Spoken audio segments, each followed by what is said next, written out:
Yes, sir. Yes, sir. Welcome to a new edition of Sports Shop 27. I'm your host, Jermaine Coulter. And to my far right, I got my main man, KJ, former Clemson cornerback from 99 to 2002. And Right. today's special guest, we got a Grambling Tiger in the house. First Yeah, man. Grambling Tiger. That's This right, guy baby. played, this guy played tight end with him back in 2021. Oh Now yeah, he's man. coaching Florida A&M Rattlers. Won the Mm-hmm. national championship in 2023. Y'all help me All give right, it another up player, for man. Mr. Casey Warren, man. What's What's up? going What's on, up, Casey? Casey? What's going on, Yeah, fellas, man? Appreciate y'all having me on the show, man. yeah, Hey, man. no Welcome, problem, man. man. Welcome. For the people that don't know you, Casey, let them know where you're from and a little bit about your background. Gotcha, man. Hey, so originally born in Jacksonville, Florida. Would end up moving to Tallahassee, Florida, through Tallahassee. middle school, and was raised the rest of my schooling up through Tallahassee, Florida. So Florida boy through and through. All right, Okay. Florida boy, man. All There it right. is. So, yeah, what age you start playing sports, and what sport was your first love growing Oh up in man, Florida? I had no choice, man. My mom put me in football since you could play what is it, Pee Wee or Junior? No, Tiny Mike Pop Warner football. Yeah, Pop Warner. Yeah. Yeah, man, didn't have a choice, man. She threw me right into the fire, but I grew to love it. Now Okay. I was good at it, so it just stuck. Cool, All right. man. So, who were some of the players you looked up to at that time? If you can remember, was it a family member or a celebrity pro So athlete? so shockingly, nobody in my family has played sports at all. I'm the trailblazer of the family. Nobody played sports. Nobody did anything. Football. Me playing football was the first of any kind for my family. So definitely was, I guess generations to come, it'll be a blessing in disguise. But you know, if I had to say, my favorite player or looking up to someone, I remember early watching Mike Allstott. Watching his highlights. Yeah, it's just to me that's my favorite player ever. So watching his highlights, I always wanted to be like Mike Allstott. I Cool, got man. you. All right, let's get on the middle school level. What all sports did you play on the middle school level, and which one Oh, was but your so favorite one? all right, so middle school, played football, basketball, baseball. Obviously, football was my favorite. Funny thing about middle school, man. I actually got cut from the team sixth grade year, and then seventh and eighth grade year, man. I really didn't play like that. Okay. I didn't play a whole lot. Mhm. So I mean, middle school was a little bit of a struggle, but Yeah, you was kids, learning, man, just learning process. you know what it is. Mm-hmm. Yeah, Yeah. yeah. So I know you play in a tough area in Florida, man. Coming up, did you play any travel ball with baseball or any other sports at the time?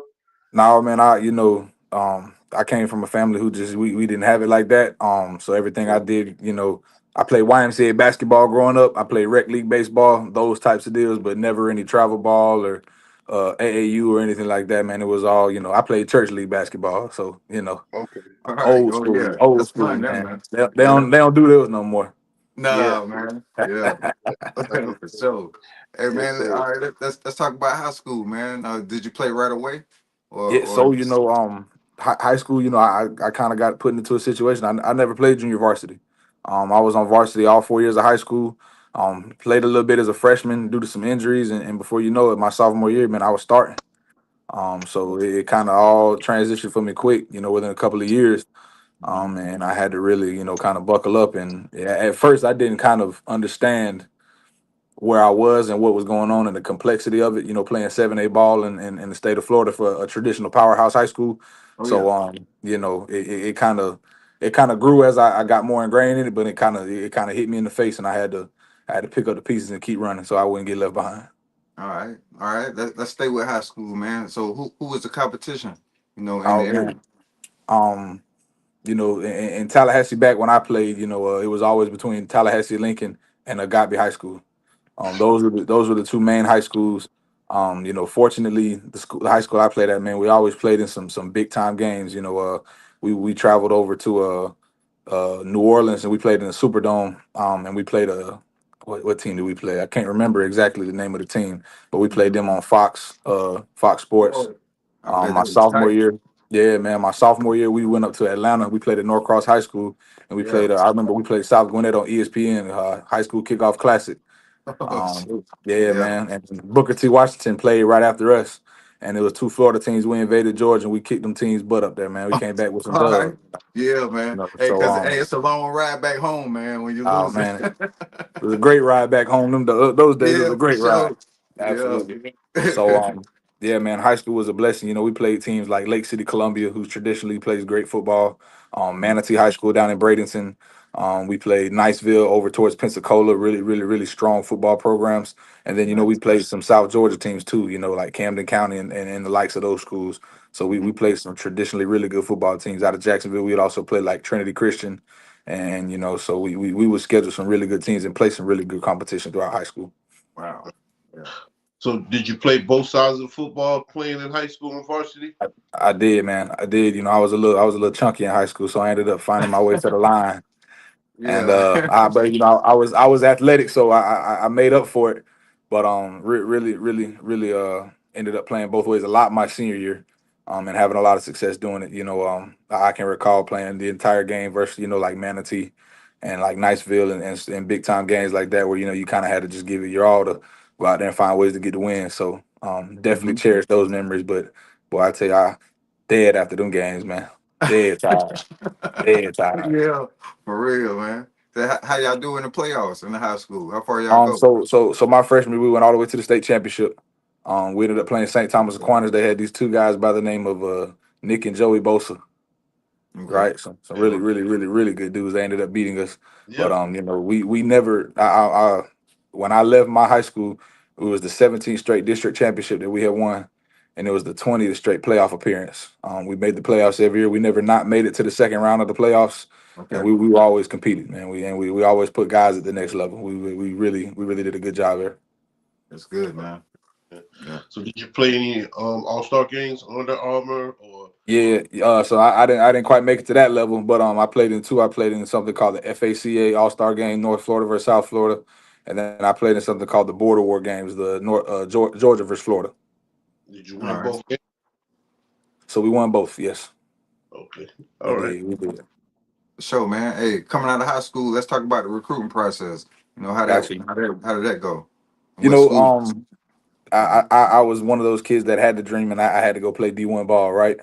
And so, Yeah. you know, I wasn't the highly touted kid at first. I got some offers in late, but the school that was really heavy after me was Army West Point, the academy. They wanted me bad, man.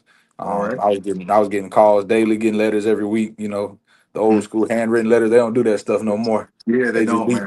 They just DM me on Twitter. We DM on Twitter now. We don't even send out letters like that. But yeah, man, they Yeah. were after me hard. They were after me hard. So Marshall University ended up coming in late. Coach Mendelson and Coach Mirabal, they came in late, man, and they ended up getting me to go sign with Marshall University real late in my recruiting process. But yeah, like I said, I going back, I may have gone a different route, but back then, you know, I had that dream of going and playing Division 1 ball. You know, I had a chip on my Mhm. shoulder, and I had to prove to everybody that I belonged. So I ended up signing with Marshall University. All right. Nice. So you get to Marshall University. Who's the coach, the teammate, or a student that embraced you on campus? Oh man, there's a guy. Well, you know, first, we had a really huge freshman class. I think we had like 28, 26 players, something like that. We had the big freshman class. And so right away, man, I clicked with a lot of the new guys. Um, you know, we had this thing. I don't know if y'all know about it, but it's like the Prop 48 deal where guys can't qualify to get in school, so they got to, like, Marshall still did that when I was coming out of high school. So we had some guys who were, you know, bigger time players, guys that were supposed to go to the Alabamas, the Marylands, the Virginia Techs, the Georgias, that they couldn't Hmm. get in because of grades. So they ended up went to Marshall for a year. They had to sit, get their academics straight, and then they were able to go play the next year. So guys like that. I can remember a guy, rest in peace to him, Jaquan Yulee, really high character guy, really awesome dude. But then other guys, you know, like my man Alex Millett, Will Almer, real, just genuine people. Kane Madden, all these guys are really legit football players, but also good human beings, man. And we had some good times. But some upperclassmen, I got to give some love to a guy by the name of Cody Collins and Okay. AJ Addison, man. They brought me in, and I was kind of the young buck that hung around them, and they kind of showed me the ropes, but they also showed me a lot of love. So That's good. it was definitely awesome because, you know, Marshall was one of those, is one of those old school, you know, hard nosed, man, Yeah. just, you know, tough football places, but they produce good football players. So definitely had some highs, but definitely had a few lows. But they we definitely made it a good time. Oh Okay. man, good stuff. Hey, how was it playing for Dodge City Community College? How Oof, was it playing oof. for them? So you know, before the way I get to Dodgers, man, I'm at Marshall, and you know, I kind of in my mind I'm not fully mature into the point of accountability on my part as an adult. I had the work ethic. I knew how to work hard. I could go in and do any workout you asked me to do. I could go do any practice, have high energy, make plays, all that good stuff. But Mhm. I didn't know how to quite hold myself accountable, and I didn't quite know how to thrive in a situation where you got to face adversity. I didn't quite have that mentally. So Mhm. I ended up having to leave Marshall for some circumstances. And I ended up, getting to junior college football because this was back when you really couldn't transfer like that. I still got my transfer paper. I showed all the guys that I recruit out the portal. The first thing that it says is I'm not permitted to talk to any FBS institutions at all, Wow. and that's just how they did it back in the day, man. You weren't allowed to go anywhere. Some Mhm. schools it was just the same conference, but most schools, they wouldn't. You weren't going D1. You either had to sit a year or you had to go down. So Wow. yeah, Yeah. man. So I ended up taking the JUCO route. Got Mhm. in touch with a guy by the name of Kurt Langren at Dodge City. He offered me to come play fullback for him, and which is the true position I played. And it was a great opportunity for me. And when I got out there, man, it was culture shock. You talking about loving football, like guys that go to Dodge City, Kansas, or Garden City, Kansas, or Mhm. Hutch, Hutchinson, Butler, the Fort Scott, the Independences, those types of schools out there. Like, you really Mhm. love football because when I tell you, man, it's nothing. There's nothing out there. So you, Wow. you really gotta love I don't football to know go out that. there and play ball, man. Yeah. Wow. Well, we got some highlights from you at Dodge City in Kansas. For everybody Oh that's watching, man, subscribe to the channel. oh man. All right. Uh, on Facebook, Spotify, and Deezer.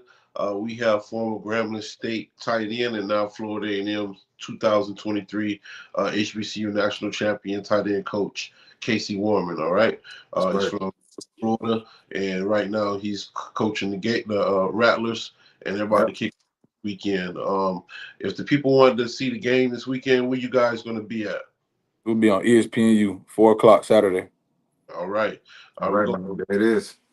Mhm. We don't own the rights to this clip or the music in it. Don't sue us, Casey. We Yeah, please don't, man. I promise I won't. All right.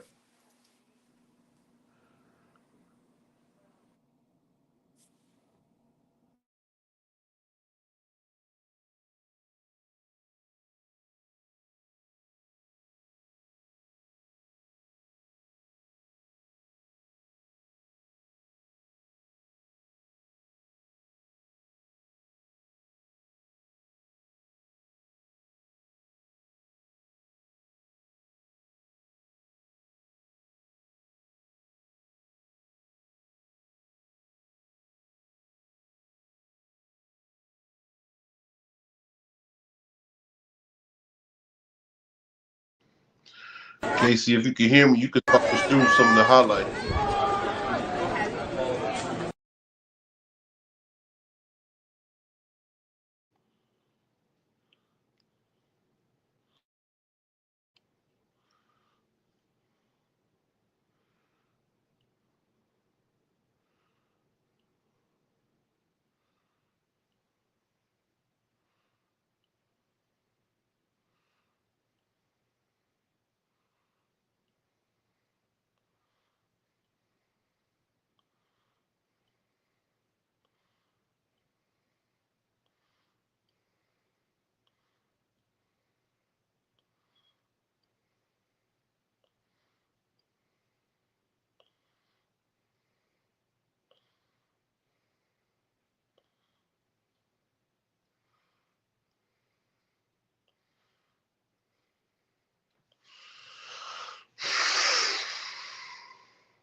All Uh, right, we back.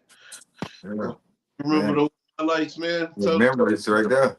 I probably haven't watched that film, guys, since 2018, 2019. Yeah. Yeah, Wow. man. Just old school football. Kind of a new twist to it. We really didn't go under center out there, but I was out there to block 95% of the time, and they threw me a bone maybe once or twice. But that was my strong suit, man. I was a hard nosed, physical, disciplined football player, who invited contact, who loved it, who enjoyed it, who didn't mind, getting in the mix and taking some shots, but also giving some. And so, it was a blessing. It was an opportunity to go out there and play the game I love. And again, man, when you got three people in the stands and you ain't got no money in your pocket, you really out there playing for the love of the game. For So sure. I tell people all the time, JUCO is what made me who I am today. I had the work ethic, but I didn't have the accountability and the discipline that I have that I do now that I have today. So I wouldn't trade it for the world. For sure, man. So playing for Dodge City, who was the competition? Oh man, all the Jayhawk schools and then the Iowa schools, so we played up against you know, um Jermaine Johnson. I played against him. He was at Independence. Mm. Um, we played Iowa Western. They had a guy by the name of Chester Graves. He was one of the best DNs in the nation. If he could have got his grades right, he would have got a chance. Man, he actually signed to a Canadian league out of JUCO. So Just some okay. really good football. Iowa Western, Independence, Butler, Hutchinson. Literally everybody that we played for, everybody that played on Hutchinson's front seven went Power Five. Not just D1. They went Power Five. Just some really legit football players. Talent. But if I had to think of a few, I know Jermaine Johnson would be at the top of the list, and then Monty Montgomery, who ended up going to Louisville, and a few other guys, just really really good football players. That's good. It's funny you bring it up. My roommate Lakia Henry was the number one inside JUCO linebacker in the country. He ended up playing for Ole Miss. Wow. Okay. We love to have him on the show. Man, he's great. He's a great dude. I think he's coaching high school football now. Okay. All right. Yeah. Yeah. We So got talk, a contact. Reach out to us on that one. Yeah. yeah. Gotcha. All right. So talk about going into Grambling. When your time was up at Dodge City, how Yeah. did you end up at Grambling? So I actually, had some guys I knew from high school that played for Grambling, and Mhm. I was able to get in contact with Grambling through them. One guy in particular named Doug Waddell. Yeah, he did me a solid. Reached out to one of the coaches and got me an opportunity to go play there. Mhm. Just with being a true fullback and that kind of died in college football today. You got more of your H backs, your split out tight ends, your inline tight ends, but you just don't see a whole lot of true fullback anymore. It's kind of a lost art until you get to the NFL where they'll convert a linebacker or a tight end or a D end or a D tackle or a smaller old lineman into a fullback, because that's still prevalent in the league today, just not so much in college. Mhm. But yeah, so I get the opportunity to go play tight end for Grambling State. And I get out there and right away I made an impact. Just like I said, first and foremost, it was a blessing to go play for a prestigious Mhm. HBCU. Growing up in Tallahassee, I kind of knew about FAMU, been to the Florida Classic. I didn't really know a whole lot about Grambling, so getting out there and kind of getting out into northern Louisiana and Texas, just and Mississippi, and learning about that side of the HBCU scene, not so much knowing about it. I heard of Southern and all those other places, but now going and playing against Alcorn and Southern and Jackson and PV, just experiencing a different realm of HBCU football was a blessing. I was extremely grateful, and I had a lot of fun. I had a lot of fun, and we won a lot of football games too, man. We won some football games, so Yeah. it was a great time. But yeah, man, I got to Grambling and um jumped right in on special teams week one, and by week four I was playing tight end for him. Taking meaningful reps in the games. Just it's just it attributed to the physicality I played with, the discipline and details I played with.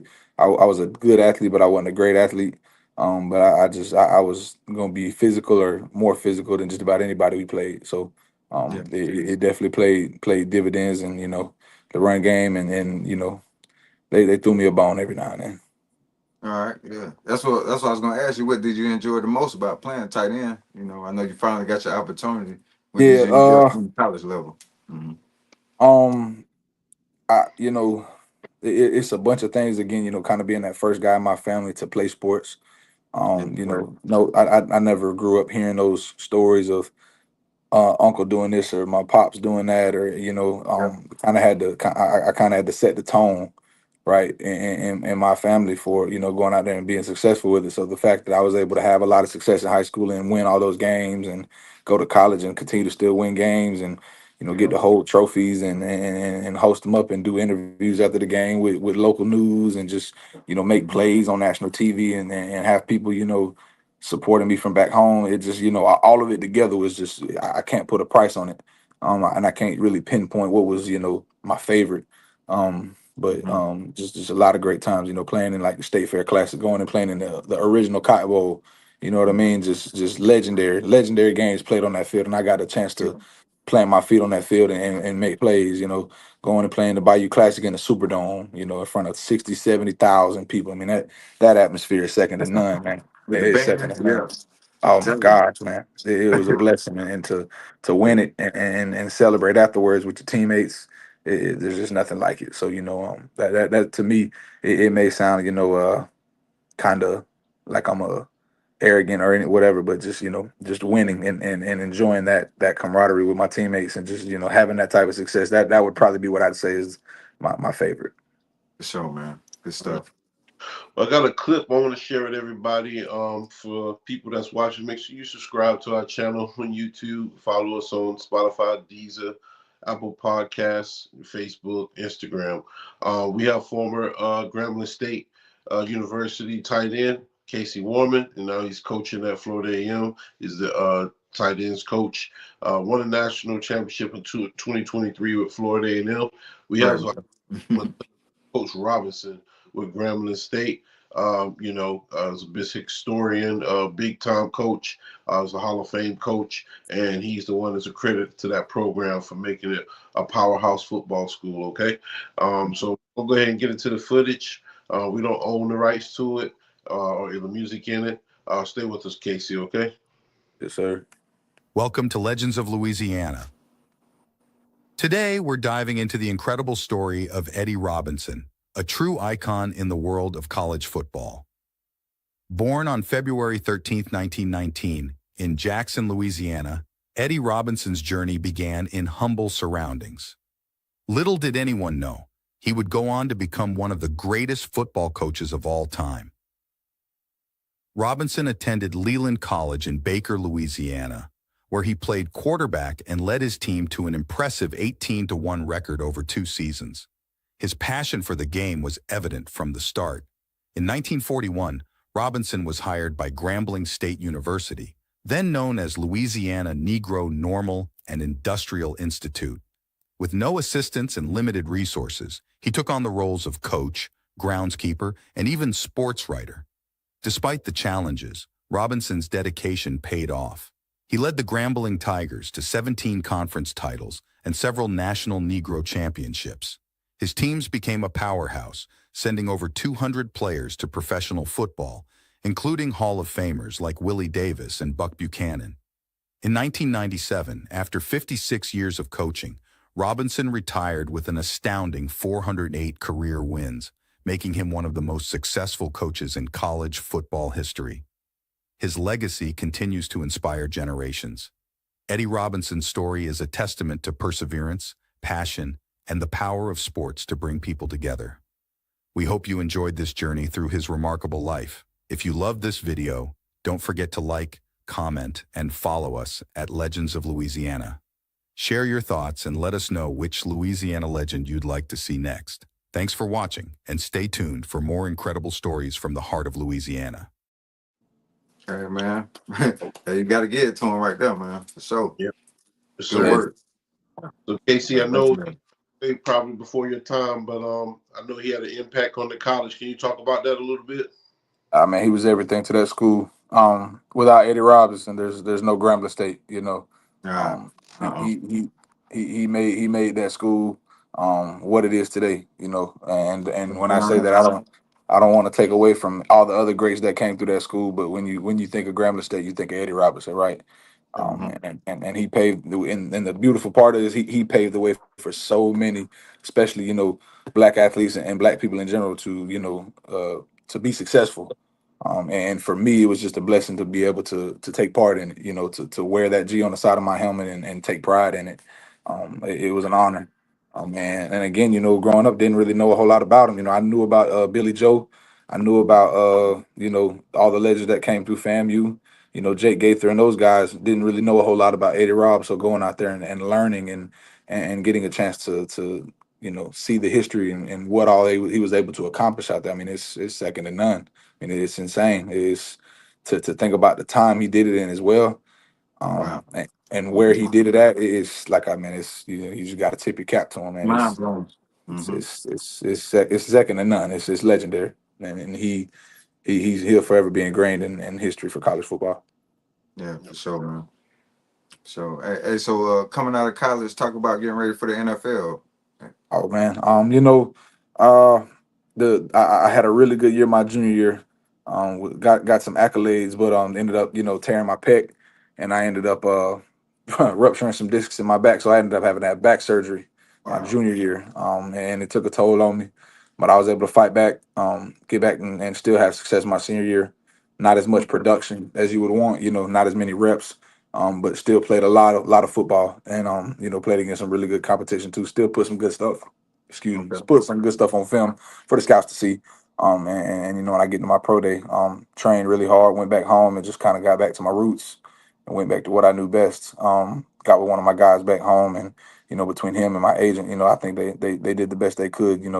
Getting my Mhm. body back as strong and as healthy as possible to look good and perform in front of the scouts. And I went out to my pro day, and I had a really good pro day, man. Ran well, tested well. Mhm. Didn't drop a single pass, and in the drills, and I really performed well. Um, and I turned some heads, and I ended up getting a training camp invite to the Vikings. Nice. All right. So talk about playing in the SWAC. Did you guys make it any bowl games or win the conference during your tenure at Grambling? So no, they ended up, they were the first SWAC school until we won it at FAMU to only win the Celebration Bowl. And I got there right after that. But playing in the SWAC, uh, it was fun. A lot of high profile games. Going to the Bama States, going to Alcorn and playing them for homecoming, beating them for homecoming. Playing State Fair Classic versus PV, playing in the Bayou Classic versus Southern. I mean, I've been a part of some major classic games, and I've seen a lot of them. The Bayou Classic is second to none, and that atmosphere is unbelievable. I mean, I think the first year I played in it, I think it was sold out 75,000. And then I think the next year I played in it was at like 68 or 69,000. I mean, it's insane. Anytime you make a play, you can't hear. It gets so loud in there. It's awesome. It's second to none. So playing in the SWAC, and a lot of people won't know this, but there's a lot of good hidden talent in the SWAC. Mhm. That team I played on at Grambling, we had a guy named David Moore who ended up playing for the Cleveland Browns. We had an offensive lineman by the name of Demontre Jacobs, who plays for the Patriots right now. Nice. One of my teammates, Khalid Jackson, who played tight end, he got a chance for the Dolphins. So we had some dudes on that team that had a chance to go play in the league. Yeah. We had another guy named Dan who was he was touted to be the Reese Senior Bowl All American before he got injured. So man, we had some really really really good football players. And before me, guys like Devontae Kincaid, Martez Carter, Chad Mhm. Williams, those guys, Chester Rogers, Big Trey, who still plays in the league to this day. Just really really really star-studded lineup, and you know Mhm. guys of that caliber playing at little old Grambling, man, it's awesome. It's nice, man. Well, yeah, talk about coaching at FAMU. We talked about it earlier. Coaching with my teammate Willie Simmons, man. Great That'd be dude, an man. awesome thing. Yeah, man, great dude. Shout out to Willie, man. He gave me my first break in coaching, man. He allowed me to come in and finish my internship to work on my master's degree. So that first year I was a graduate assistant, but I had a unique situation. I came in really really fast, and the actual tight ends coach that was on the staff, he had a medical condition, got sick, and he had to step away. And Okay. so Willie kind of looked at me, and we sat down and we talked, and he just kind of gave me the keys to the tight end room, and he's like, "Hey man, I want you to coach those guys up, and do the best you can." And it was kind of trial by error, and it was a blessing in disguise. So that first year, it was tough trying to catch on and learn everything, because a lot of people don't know this. We ain't had no playbook. I Oh, was learning everything off the hip. So wow. yeah, yeah, That's yeah, man. amazing. it just, you got to put the work in. You know, you got to sit, you got Yeah. to watch, you got to take notes, you got to ask questions. You can't be afraid to speak up, and you can't be Okay. afraid to mess up. You know, a lot of guys in today's world, they're so afraid to mess up because they don't know how to take Yeah. criticism. You know, Yeah. one thing growing up that I took a lot of criticism growing up. You know, just learning and messing up, but it put me in position for when I got into this profession. That I knew I was going to do some good things because I had the work ethic and I had the discipline behind myself to continue to work no matter what. Mess it up, figure it out, do it right the next time. That's Because right. I made my mistakes along the way, but it was definitely a blessing. And so 22 was that first year. I coached the tight ends, and then he kept me around to continue to do the work I did, man. And that next year, man, we had a really really really special run. Ended up taking one of the players we had in that room and making him an all conference tight end. Man, he had 27 catches for, I believe it was 450 yards. Okay. Um, Yeah. he had really, really, really good player.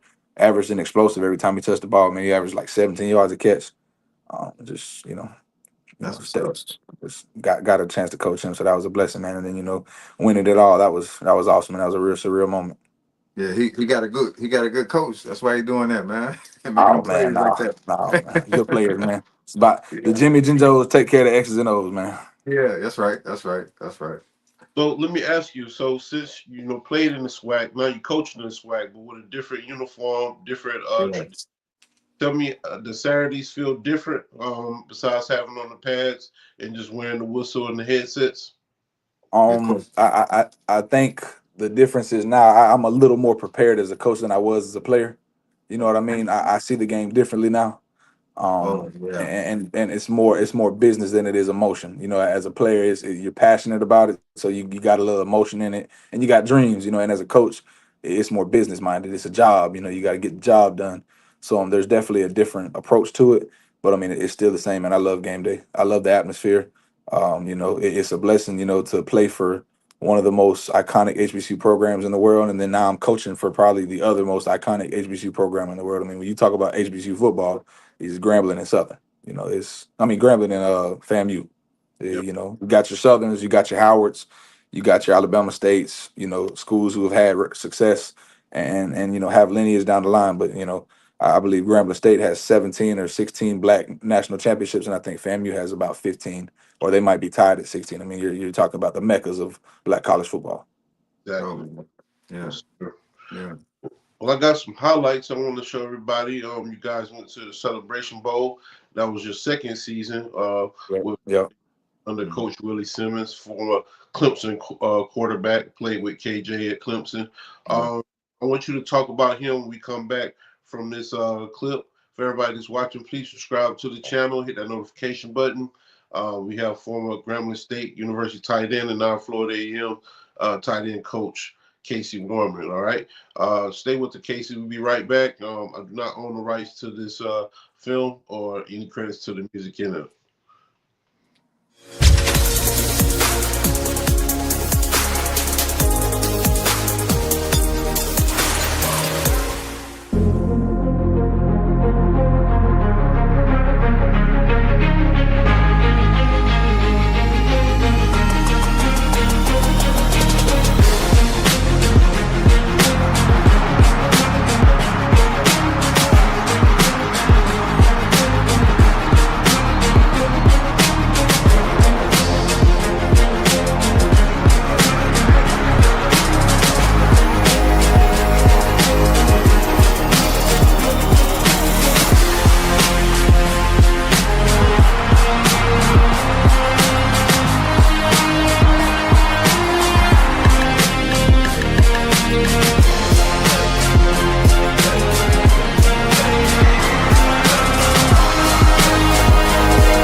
All right, we back. For a lot of Good. people, watching Florida A&M and Howard were both in the MEAC up until probably like around the COVID era, and then they just broke up the conference, and I think Florida A&M and Bethune Cookman left and went to the SWAC. So talk about coaching under Willie. You know what I'm saying, in that game right there in particular. What was his demeanor Game like? plan. Oh man, first Willie's awesome, man. A lot of people really don't know how smart he is and how how he sees the game. He's a real savvy guy, and he's always looking for new ways within his own offense to switch things up and call it a different way or call this play. And his brain just he's wired a little different. He sees the game a way that most people don't. But that's what makes him a great coordinator, man. He's got a knack for this thing. He's got a real feel and a real touch for it. And he prepares. I tell a lot of people that who ask me about it. Willie does a lot of the behind the scenes work by himself, man. He puts a lot on his plate as well, and you can tell why he's so successful. All the film he watches, all of the stuff he does, all the breakdowns. Just making sure he's prepared to go call the game and be successful and put the offense in Right. Mhm. successful positions. Yeah, that's right. Yeah, and coaching that Celebration Bowl, man. That whole year we knew we had a star-studded roster. I mean, you can go from top to bottom. Just we had some legit guys, and I'm talking about some P4 caliber players and even some NFL caliber players. So we had a loaded roster. That Celebration Bowl we got there, it started out real bad. It went the other team's way. They were playing some really good football, and shout out to them, man. They were playing hard, and they were able to create some turnovers and get us off the field, and they got up on us. But man, we had a resilient team, and we just we kept calling and we kept believing. It wasn't the first time we were down that year. We had been down previous games. We found ways to come back and win. And when it mattered most, man, the guys stepped up and made plays. Jeremy Musa made big time throws. You know, K Dot, number 10, caught that last touchdown. Big time catch. Kamari Young, 81, made some huge catches in that game. Kelvin Dean out the backfield, number 9, made some really big time catches and plays in that game. So when it came down to it, man, our playmakers made plays. And that's ultimately how we ended up winning that championship game. And it was huge for Willie because that kind of cemented him as a coach. Hmm. At FAM, he had really good football teams. He could just never get there, right? He could never win it. And so for him to win it in 23, that kind of cemented his time at FAMU and made him whole. There was nothing else he had to accomplish. That was the last thing on the bucket list as far as what he could accomplish at FAMU. He'd won the Florida Classic, he'd won the OBC, he sent players to the NFL. He'd been named Coach of the Year. Had a lot of success. Man had 5 straight or 4 straight 9-win plus seasons. He'd had a lot of success. He had never lost at Bragg. After that 2018 year, after his first year, he never lost at Bragg Stadium again. So excuse me, man. He did really well, and he was awesome, man. He was a really good dude to coach under. He wasn't one of those coaches, from the old school that wear you down, man. He'll build you up, man. Real laid back, real chill guy. And I'm forever grateful for the time we had it, fam. All Yeah. right, sure, man. So yeah, you still at fam? You talk about the new team. How y'all looking this year for this new Oh season? man, the great state of Florida blesses us with so much talent. It's such a talent rich state. So again, we got loads of talent. We got some really, really, really talented guys. And again, we shop in the transfer portal here and there Mm-hmm. and go get some ball players. So, we got some guys, some names to watch out for this year. Be a Jalen Rogers and Miles Campbell and guys like that, Kennard Wilcher, Thad Okay. Franklin, all those guys came from P5 or G5 programs. And now they're gonna come here and they're gonna make a lot of plays for us this year. And so there's no difference. We might not have as much talent as we did when we were here in 23, but we Mm-hmm. still got enough to go out there and be electric on the offense. And as far as the new staff is concerned, man, there's a lot of new faces. I believe me and one other coach are all that's left from that 23 staff that won the championship. So we got a bunch of fresh faces, but we got 2 coaches from the North Carolina Central who won the Celebration Bowl in 22 when they beat Oh yeah. Jackson. So we got a lot of championship experience on this football team, And we still feel like we're going to be able to do a bunch of really good things this year. Of course, we all know the games that everyone wants to look for, but for us, we're always worried about the first game that's in front of us, right? So we're focused on Howard. We know that they're ready to get back at us for beating them in that Celebration Bowl. I know that Yeah. taste is still bad in their mouth. Yep. So we got to be on our P's and Q's, and we got to be ready to battle adversity, because it will happen. It will strike us, and I Yeah. think come Saturday, the team that can bounce back from adversity the best, and find a way to rebound and get back on track will win that game, because this is gonna be hot. It's gonna be a hot one. Oh yeah. Miami Heat ain't no joke. Oh Thank God we're the no, home team. it's stick. For sure. Shout out to Cedric Williams, former North Carolina There, Central coach. there That's you coach. go. Came on the There show. you go. Big said, Um, baby. oh Yep. yeah. Name Willie left Florida A&M in 2023 after he accomplished everything. Went to Duke last season for running backs coach. Now Mm-hmm. he's at Florida. Was it FAIU or FAU Florida International, FIU. FIU. Yep. Yeah, FIU. Mm-hmm. Panthers right now? Do you guys have them on the schedule? Nah, man. Nah. They're actually gonna they play Bethune Cookman tomorrow night, so they're gonna beat up on our rivals for us, man. Okay. He gonna beat up on them for us real quick. So Yeah. nah, man. Wish them the best of luck tomorrow. Got some familiar Shout faces out to down there that Willie. yeah, man, that I've coached with, that are on staff with them down there, and so wishing them the best of luck this season, and I have complete confidence that they're gonna do some really good things this year. So All right. man. Cool. Yeah. Shout out to him and also Troy. Troy. Troy Johnson, man. There you go, Latroy. Good Yeah. dude, man. That's my guy. Yep. All right. Do you have any shout outs or any message for the youth? Oh man, the biggest thing I want to tell those young guys is to keep going, man. And enjoy every moment, enjoy every day. Try to make it as fun as possible, because the older you get, the harder it gets, and the less fun it becomes. So Mm-hmm. just take every moment as they come, man. And engage in it and be passionate about it, and don't take it for granted, because as we all know, guys, when it's gone, it's gone. Yeah, that's And right. so just that would be my message to those guys, man. Just take it one day at a time, and really enjoy it, man. Still put the work in, still do it the right way, Right. and be smart about what you do, but enjoy it, have fun with it, really embrace it, because one day it's over, and when it's over, ain't no going back. Nope. Tell That's you, it. man. Hey, do you have a message for someone that's dealing with mental health problems? Oh yeah, man. Just take it one day at a time. I think it's an ongoing issue that a lot of us have never really had enough strength mentally or internally to face, and Mm-hmm. so we all take it on the chin, and keep it pushing, and that's what they tell us to do, and Yep. that's all good and everything, but sometimes you may just need to talk it out, or take some time to yourself. Whatever you got to do, man, do it. Take care of yourself, Yeah. because life don't ever get easy. It just you get more used to it. That's right, man. So, Yeah. what's your favorite game day meal? Oh, um well, I got two answers for you. I got my favorite, and I got the one I'm supposed to eat. So my favorite would be just at Grambling, they used to give us some good stuff, gumbo, or seafood, all that type of stuff. I'll never forget one game we played. I can't remember Yeah. what game it was, but we had shrimp and grits. Just probably not the best pregame meal, but it was Yeah, I delicious. ain't never getting that like It was that. absolutely amazing. But today, in today's world, now that I'm more mature and I know what I need to be doing, it's probably just some grilled chicken with some salad, some on the side, some hot sauce on the chicken, a little ranch on the salad, and keep it right there. Yeah, Okay. for sure. Yeah. What kind of music you listen to as well? Oh man, I'm kind of an old soul at heart, so I play my old school jams. But if it's game mode, if I'm getting ready for a game, I'm either listening to some Rose, some Rick Ross, or some Young Jeezy. All Just right. So yeah, just getting just in that on mode. that. Yeah, that's right. Cool, man. Well, we Yeah. appreciate you coming on the show, man. It was like having Appreciate y'all having me, man. Thank you. no Yeah, man. problem. It's a pleasure. Everybody's just watching, y'all just tune in to a new edition of Sports Shop 27. I'm your host, Jermaine Coulter.